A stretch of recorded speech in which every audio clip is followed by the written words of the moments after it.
कुरान की जो आयतें हैं, जो वर्सेस हैं कुरान के, जो एक कपड़े पर लिखी जाती हैं, उसको आपने जलाया। और जब ये हरकत हो रही थी तो उसी वक्त जाकर मुकामी वहाँ के जो मुसलमान और हिंदू लोग थे, जाकर कंप्लेन किए डीसीपी को कि इसको रुकवाइए। देखिए ये जो कपड़ा है जिसपे कुरान करीम के आयतें लिखी हैं, वर्सेस लिखी है, मत करिए। जलाया गया, एक्शन नहीं लिए।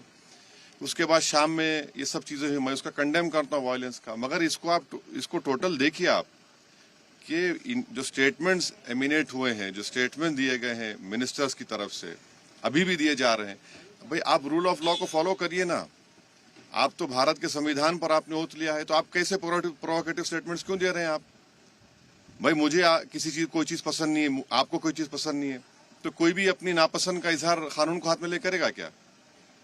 ये देखने की जरूरत है। तो ये बहुत गलत हो रहा है। सरकार की जिम्मेदारी है, ये सरकार की गलती है, इंटेलिजेंस की फेलियर है।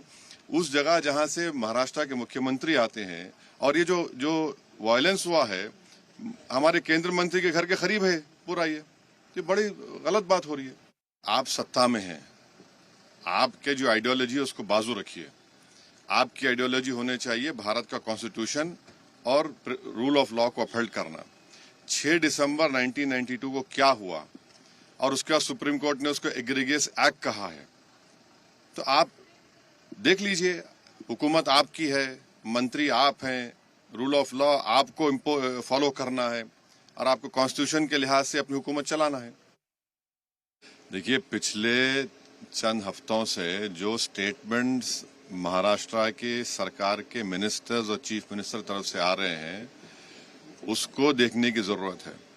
और सबसे बड़ा प्रोवोकेशन तो वो सत्ता में है, गवर्नमेंट में है, और गवर्नमेंट प्रोवोकेटिव स्टेटमेंट्स दे रही है। और बड़ा अफसोसनाक है, आप देख लीजिए पिछले 4-5 दिन पुराना स्टेटमेंट उठाकर देख लीजिए। तो ये वो खुद प्रोवोकेशन किए, और उनको इस बात की अपनी जिम्मेदारी का एहसास भी नहीं है कि वो मंत्री हैं, मुख्यमंत्री हैं। और दूसरी बात यह है कि आपने कई तस्वीर किसी बादशाह के बनाकर जलाए पूरे महाराष्ट्र में, कोई रिएक्शन नहीं हुआ।